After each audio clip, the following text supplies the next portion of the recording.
O que é neurose obsessiva? Olá pessoal, meu nome é Bruno Sankey. Como eu disse a vocês, uma vez a cada 2 semanas eu estarei trazendo aqui no YouTube um vídeo da série de psicologia. Neste vídeo nós iremos estudar a chamada neurose obsessiva. Eu já peço a você que deixe o seu like no vídeo, se inscreva no canal caso você ainda não seja inscrito e ative o sininho a fim de receber novas notificações. Como que surgiu, essa ideia na psicanálise de uma neurose obsessiva?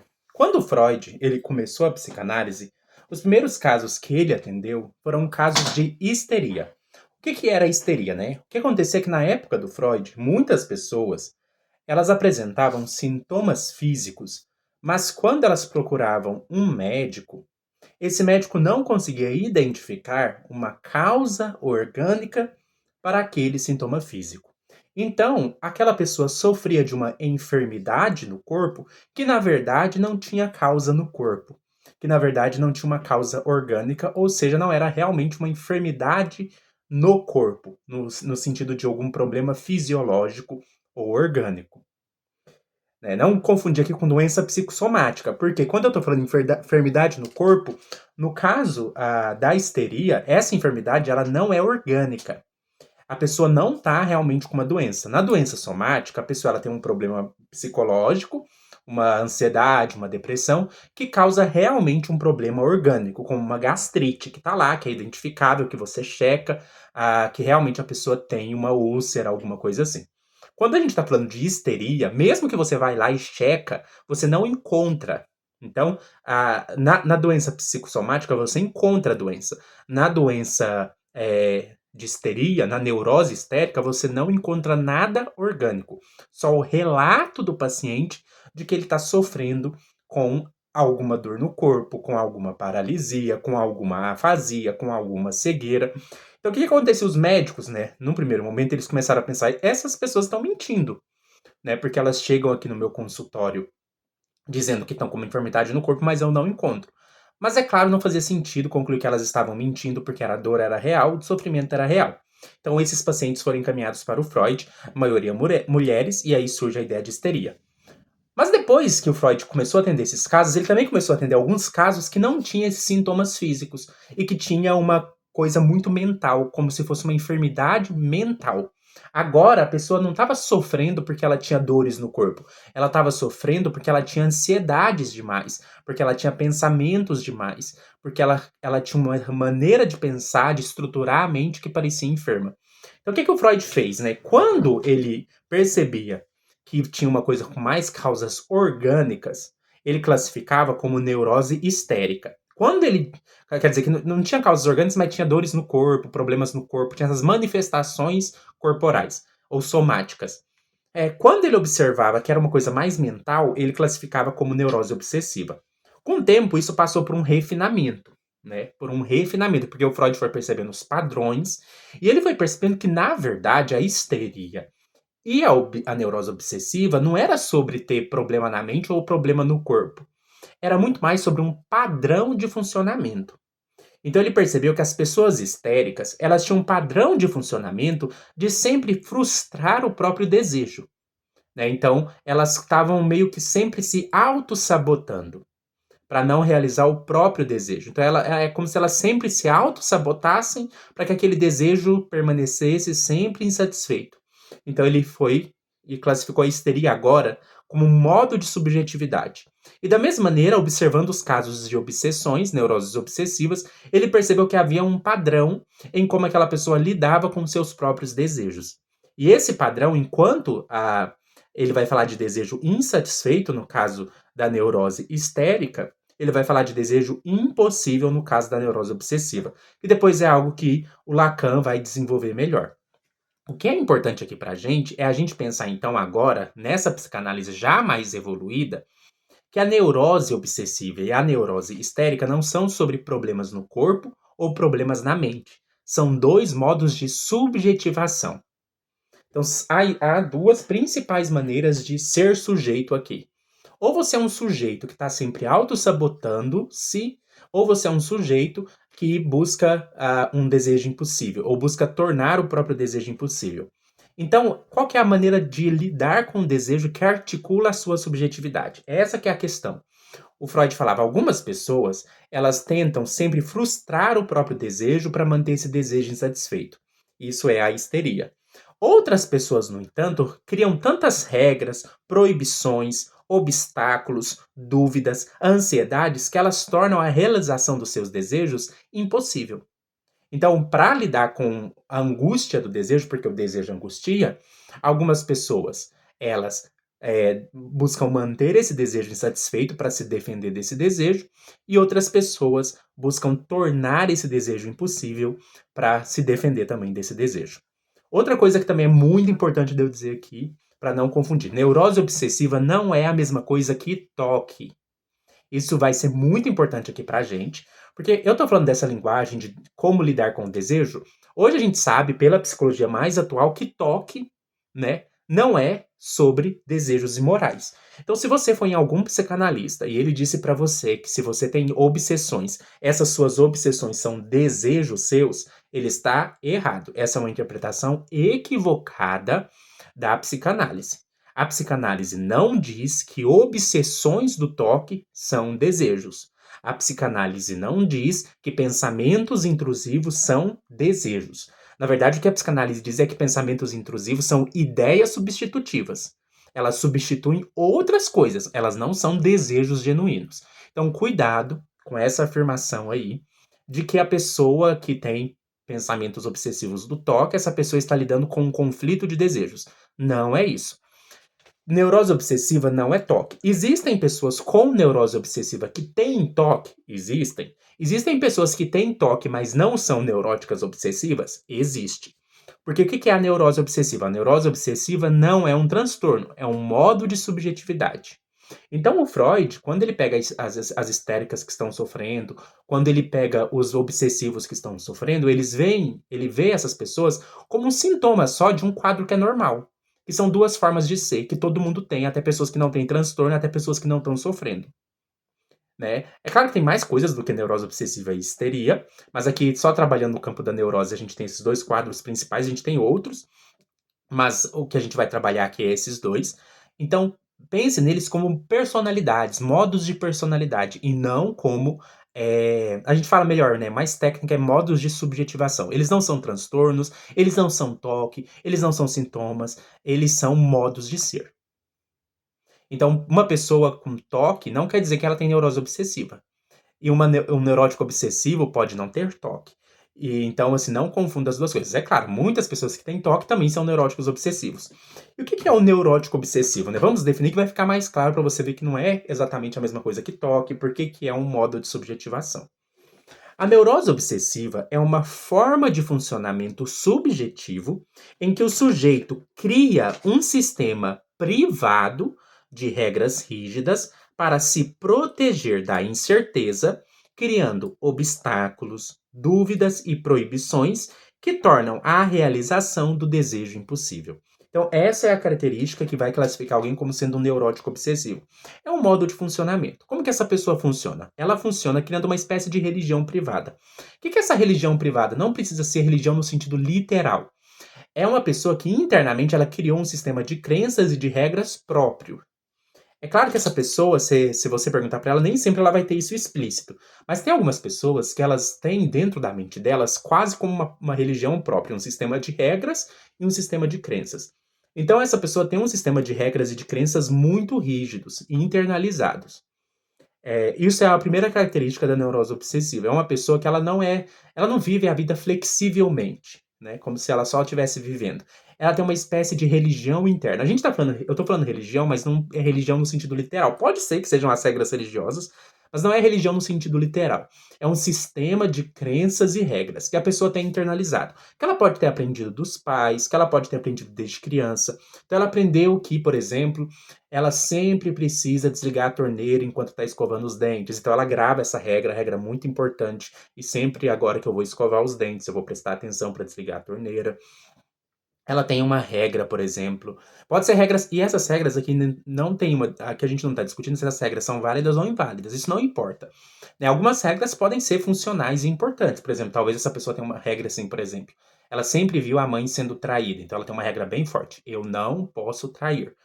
Então, essa é uma regra boa, né? Espero que as pessoas tenham essa regra. Mas, para a pessoa que tem neurose obsessiva, essa é uma regra tida como se ela precisasse estar muito, muito firme com essa regra, porque ela tem medo de que, mesmo se ela não tiver desejo de trair, ela vai trair de algum jeito. Então, ela precisa ter isso bem claro na mente dela. Ela não consegue viver flexivelmente, né? A maioria das pessoas vai conseguir viver flexivelmente, não precisa ficar pensando muito. Não, mas para essa pessoa, ela precisa pensar muito. Não é porque ela deseja fazer essas coisas necessariamente, mas é porque ela precisa ter um sistema muito claro de regras e crenças para viver. Além de precisar ter um sistema muito claro de regras e crenças para viver, esse sistema tem uma função. E a principal função dele é proteger a pessoa da incerteza. Porque se eu tenho regras claras e crenças claras, eu tenho controle. Então, eu sou previsível, eu consigo prever quais vão ser os meus comportamentos, eu consigo prever o que vai acontecer. Então, eu tenho muito claro, assim, para mim, que as coisas estão dentro do meu controle. É claro que isso é uma ilusão, né? Nada está dentro dos nossos controles, mas essa pessoa acredita que se ela tem um sistema de regras e crenças muito firme, então as coisas estão sob o controle dela. Isso faz com que, na verdade, esse sistema que supostamente está aí para proteger a pessoa contra a incerteza, acaba, na verdade, criando obstáculos, porque a pessoa, por não ter flexibilidade, às vezes vai ter situações que não é um problema, que ela vai achar que é um problema e não vai fazer por causa disso. Então, por exemplo, né, eh, sei lá, vamos supor que a pessoa fica muito paranoica com medo de trair, porque ela acha que trair é muito ruim, e ela está certa. Mas vamos supor que por causa desse medo, ela tem uma evitação. Ela nunca, por exemplo, abraça uma pessoa forte, porque ela acha que isso é perigoso ou esse é um sinal de traição. Ou ela nunca dá carona para uma pessoa sozinha no carro, porque ela acha que se ela der uma carona, ela tá traindo. Então, às vezes, até coisas que não são traição e que não são necessariamente um problema se tornam um problema. Então isso cria obstáculos na vida da pessoa. A pessoa começa a evitar certos lugares, a pessoa começa a evitar certas coisas. Além dos obstáculos, isso gera dúvidas. Porque, vamos ser bem sinceros, a vida não nos dá certeza. Mas o neurótico obsessivo, ele precisa de certeza. Ele precisa de certeza. Só que como a vida não dá certeza, então ele está sempre corroído pela dúvida. E como ele tem um sistema de regras muito rígida e crenças muito rígidas, toda a escolha que ele faz é de maneira hipervigilante. Como eu disse, uma pessoa que não é neurótico obsessivo, ele vive flexivelmente. Uma pessoa que é neurótico obsessiva, ela precisa pensar muito antes de tomar qualquer decisão. E isso claramente gera dúvida. Será que eu deveria ter tomado essa decisão? Será que essa decisão é a melhor mesmo? E se eu tivesse agido de uma outra maneira? Além disso, a pessoa tem uma lista de proibições. Então, ela tem várias coisas que ela se proíbe. Algumas coisas ela se proíbe porque vai contra os valores dela e tudo bem. Outras coisas ela se proíbe, são coisas que não são razoáveis, mas é porque ela tem medo que se ela faz isso, ela também vai acabar fazendo outra coisa pior, que é uma bola de neve, como se eu cruzar essa linha já era, tudo vai cair. É, e qual que é o objetivo disso? Tornar a realização do desejo impossível. E qual que é esse desejo? Por isso que na psicanálise a gente tem que tomar muito cuidado. O desejo nem sempre vai ser aquilo que deixa a pessoa ansiosa. Igual do exemplo da pessoa que tem medo de trair. Não é porque a pessoa tem medo de trair que o desejo por trás desse sistema de regras é trair. Esse é um erro de psicanálise silvestre. Esse é um erro de psicanálise selvagem. É achar que o desejo por trás de um sistema de regras do obsessivo é o desejo que ele expressa explicitamente. Tome cuidado com isso. Não é o pensamento obsessivo que a pessoa tem medo de cometer que é o desejo do obsessivo. O desejo do obsessivo pode ser outra coisa. E geralmente é uma coisa inconsciente, não é o que ele está consciente. Então, se uma pessoa chegou para você e fala, eu tô paranoica porque eu vou trair, eu tenho medo de trair, pode ter certeza que o desejo dele não é trair. O desejo vai ser uma outra coisa que está ali por trás. E qual que pode ser esse desejo? Esse pode ser um desejo de ser amparado, um desejo de ser acolhido, um desejo, pode ser vários desejos assim que pode até nos escapar um pouco. E podem ser desejos, inclusive, negativos em relação a si mesmo. Então, talvez eu tenha um desejo de ser punido, porque eu acho que eu sou uma pessoa má. Então, na verdade, quando eu tenho medo de trair, não é que eu tenho medo de trair, é que eu acho que eu tenho que ser punido, porque eu sou uma pessoa má, eu sou uma pessoa que é capaz de trair. Então, talvez o desejo por trás não é trair, o desejo por trás é ser punido. Então, cuidado com psicanálise selvagem, principalmente nos casos de neurose obsessiva, porque o desejo do neurótico obsessivo ele não é claro, né? Não é simples. Não é porque o paciente chegou lá para você e falou: Nossa, eu tenho paranoias, eu tenho a ansiedade de que eu vou matar alguém. Não é porque a pessoa tem ansiedade sobre isso que quer dizer que o desejo dela é matar alguém. O que acontece é que a pessoa tem o desejo por uma vida de satisfação. Ela tem o desejo de viver bem, de viver como uma pessoa que vive de maneira flexível. Só que ela tem tanto medo de entrar em contato que a vida pode ser flexível, que ela tenta tornar isso impossível. Então, na verdade, é como se o neurótico obsessivo desejasse a flexibilidade. É como se lá no fundo o que ele deseja é poder viver normalmente, é poder viver de maneira satisfatória, é poder viver feliz, é poder viver sem ter que pensar tanto, é poder só viver.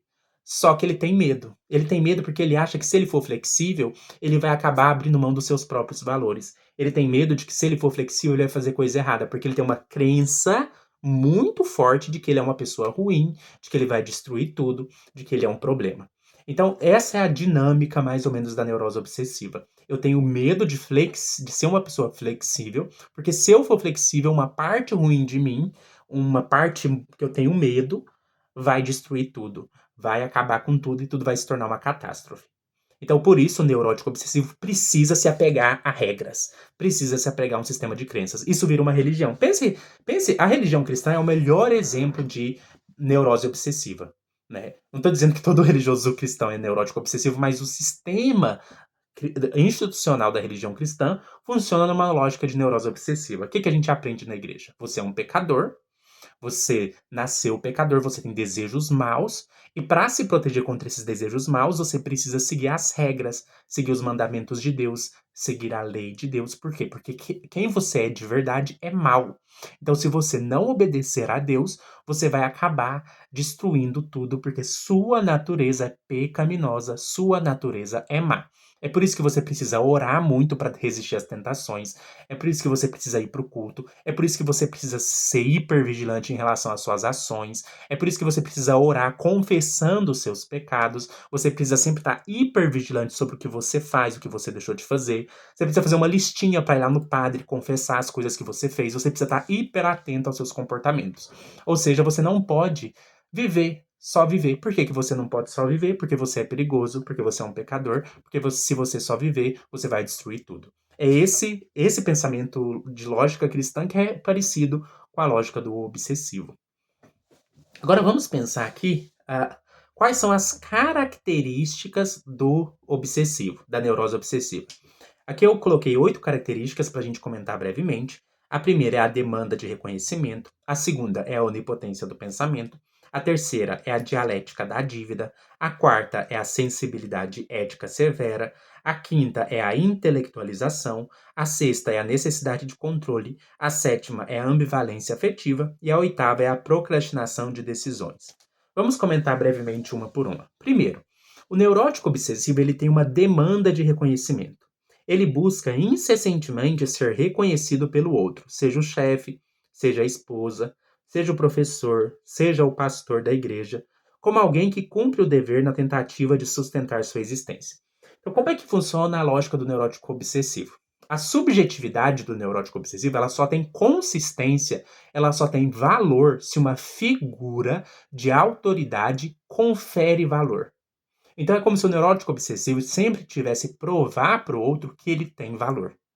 Como isso acontece? Se é um namorado, ele precisa provar para o parceiro que ele é uma boa pessoa, que ele é um bom namorado, que ele traz bombons, que ele cuida, que ele é fiel. Se é uma pessoa da igreja, ela precisa sempre estar mostrando que ela vive em santidade, que ela vai nos cultos de oração, que ela é uma boa pessoa, que ela sempre lê a Bíblia, que ela é santa. Se é uma pessoa na faculdade, ela sempre precisa provar que ela é um bom aluno, que ela é um bom intelectual, que ela conhece os autores. Já viu aquela pessoa que está sempre precisando provar o valor dela? Você está na faculdade, a pessoa não, você está numa aula, né? A pessoa levanta a mão só para comentar uma coisa, para ela provar que ela sabe, para ela provar que ela tem valor. Ela precisa que as outras pessoas olhem para ela e falem: Nossa, você conhece esse autor? Nossa, você conhece essa teoria? Nossa!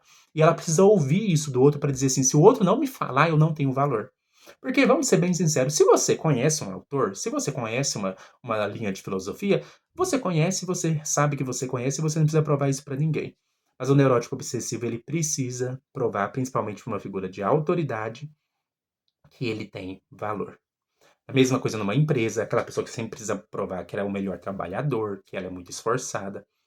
A segunda característica é a onipotência do pensamento. Essa onipotência do pensamento consiste no fato de que o neurótico obsessivo ele acha que o pensamento ele tem muito poder. Ele acha que se ele pensou uma coisa, isso prevê o futuro. Ele acha que se ele pensou uma coisa é porque ele vai fazer essa coisa.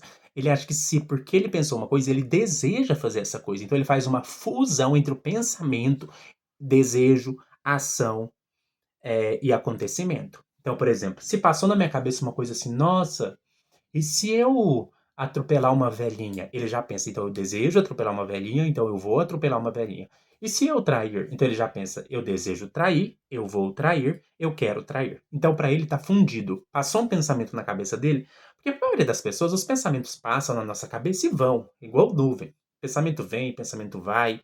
Só que pro neurótico obsessivo não, se um pensamento passou na cabeça dele, esse pensamento tem poder. Esse pensamento é poderoso.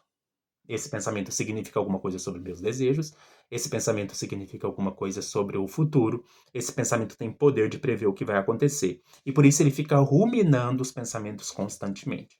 A terceira característica do neurótico obsessivo é a chamada dialética da dívida, que consiste na sensação de sempre estar em dívida. Por isso que eu falei que a lógica cristã lembra muito a lógica neurótico obsessiva.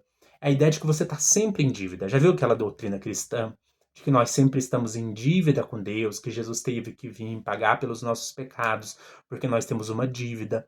Então é essa a sensação do neurótico obsessivo. Ele sente que está sempre em dívida. Ele está em dívida consigo mesmo, ele está em dívida com a lei de Deus, ele está em dívida com a moralidade. Então ele está num estado de culpa constante. É um modo de personalidade marcado muito pela sensação de culpa, de autopunição, de autocomiseração. Outra característica do neurótico obsessivo é a sensibilidade ética severa. Então não tem flexibilidade, é muita autocobrança. Então essa falta de flexibilidade, né?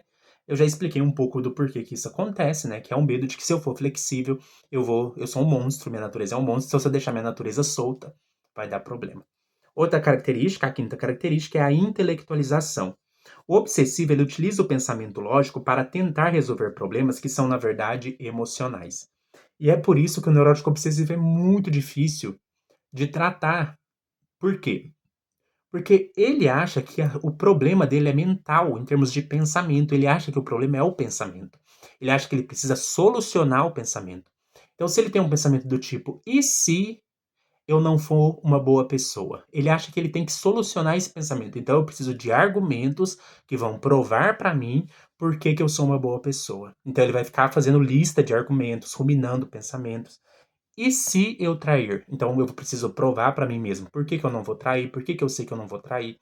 Então é uma questão dele ficar muito preso aos pensamentos e buscar a solução no pensamento. E não vai ter solução, porque no campo do pensamento a gente sempre perde. Porque o pensamento, ele cria qualquer cenário, né? Não sei se vocês já viram aquele filme, né? Divertidamente 2, que tem uma cena, que tem uma sala onde as pessoas estão criando cenários de ansiedade. Que tem alguns funcionários, né, trabalhando para ansiedade, eles ficam criando supostos cenários. A mente pode criar cenários infinitos que te deixem ansioso. Por isso, no campo do pensamento, você sempre perde a batalha. Mas, na verdade, a solução não está no campo do pensamento, porque esse problema é, na verdade, de natureza emocional. O que está por trás desses pensamentos talvez seja uma necessidade de aceitação, uma crença de desvalor, uma crença de que você não é amado, de que você não tem valor. Então, na verdade, ao invés dele tocar nessas questões emocionais, ele fica muito preso nos pensamentos. E no campo da terapia, da análise, isso é uma coisa que tem que tomar muito cuidado, porque essa intelectualização pode aparecer como uma forma de resistência à análise. O neurótico obsessivo é aquela pessoa que muito facilmente transforma uma análise num debate teórico.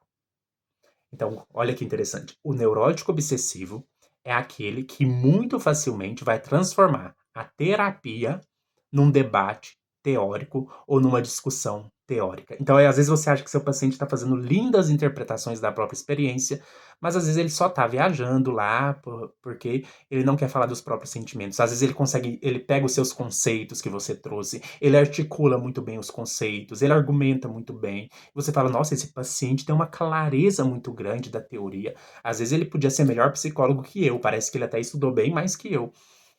Mas cuidado, né? Aí você tem que puxar a cordinha e falar, opa, volta aqui é uma terapia, aqui não é um debate teórico.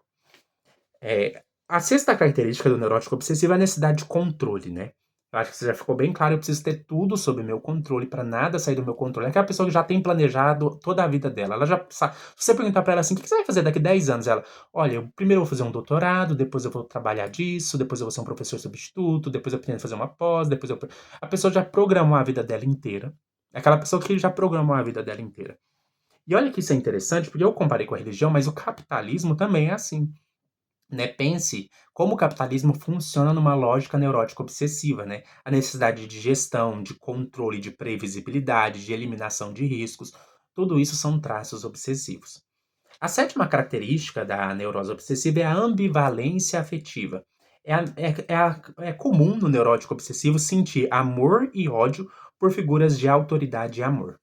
Porque figuras de autoridade e de amor para o neurótico obsessivo, elas são ambivalentes. Porque a pessoa que tem autoridade é a mesma pessoa que está tentando me proteger, mas também é a mesma pessoa que causa o meu sofrimento. Então, isso já remonta lá na infância, né? A gente já percebe como vai se formando esse caráter neurótico obsessivo. É lá na infância, meu pai dizia que que quando eu vou escovar os dentes, eu tenho que desligar a torneira. Isso ele falou para me proteger, mas essa preocupação com essa regra me causa sofrimento. Então, toda figura de autoridade, e ao mesmo tempo figuras de autoridade são figuras de amor, né? Porque o pai é a primeira pessoa, assim, que o neurótico obsessivo vai ter essa ligação afetiva de amor, além da mãe, né? Então, figura de autoridade e amor estão muito fundidas na cabeça do neurótico obsessivo e sentimentos ambivalentes de amor e de ódio. Porque eu amo meu pai, porque ele me protege, mas eu também odeio, porque essa hiperproteção é o que causa o meu sofrimento. Então é muito comum que o neurótico obsessivo transfira essa ambivalência de sentimentos para todas as figuras de autoridade e amor na vida dele. Então isso é bem complexo, bem difícil de entender às vezes, mas o neurótico obsessivo, às vezes, ele vai nutrir sentimentos ao mesmo tempo de amor e de ódio por pessoas que ele tem ligação. Então, se é um namorado, ele vai expressar por essa pessoa que ele está casado, por exemplo, ou por essa pessoa que ele namora, tanto sentimentos de amor, eu amo essa pessoa e é um amor muito intenso, e ao mesmo tempo sentimentos de ódio, eu tenho raiva, eu odeio, porque para ele a ideia de amar e odiar, elas andam juntas. A mesma coisa acontece com a igreja, com a religião, com Deus. É aquela pessoa que ama Deus, mas odeia Deus ao mesmo tempo, tem raiva de Deus ao mesmo tempo, e ao mesmo tempo que ama Deus intensamente. Por fim, o neurótico obsessivo, ele tem uma tendência a procrastinar decisões. Então é aquela pessoa que antes de tomar uma decisão, ela precisa pensar muito. Pensar muito. É até cansativo. É aquela pessoa que não toma decisão. Você fala pra ela, o que que você tá namorando alguém que é neurótico obsessivo, você fala assim, o que que você quer comer hoje? A pessoa fala, talvez pizza. Aí ele fala, não, mas na verdade eu queria sanduíche. Não, mas na verdade talvez eu queria um arroz com feijão. E a pessoa não se decide. Aí a pessoa fala, não, mas o que que você quer? Aí a pessoa fica, deixa eu pensar aqui. Ela vai pensando cada opção, vai pensando nos argumentos do porquê que cada opção é melhor ou pior. Então é aquela pessoa que não toma decisão, ela sempre procrastina, ela não toma decisão. Né? Ela fala assim: vamos sair comigo pra gente comprar alguma coisa? Vamos, tipo, sei lá, vamos sair comigo pra comprar um perfume? Aí chega lá na loja, a pessoa já tá 2 horas na loja, ela experimentou, já sentiu o cheiro de vários perfumes e não decide, ela não toma decisão. Né? Ela não escolhe para ter que evitar a angústia. Porque qual que é a angústia da liberdade? É o fato de que quando a gente faz uma escolha, a gente está abrindo mão de outras opções. E isso é muito difícil para o neurótico obsessivo, porque para ele sempre vai pensar: eu tomei essa decisão, mas se eu tivesse tomado a outra decisão e o resultado tivesse sido diferente ou melhor? Por exemplo, eu estou namorando essa pessoa agora. E se eu tivesse namorado o Carlos? Né? Talvez com o Carlos eu fosse mais feliz. E se eu tivesse namorado? E aí ela adia a decisão. Ou ela não toma a decisão. Ou, por exemplo, hoje eu tomei a decisão de fazer psicologia, mas será que eu deveria ter feito filosofia primeiro? Será que eu deveria ter feito engenharia? Será que eu deveria, na verdade, não fazer faculdade?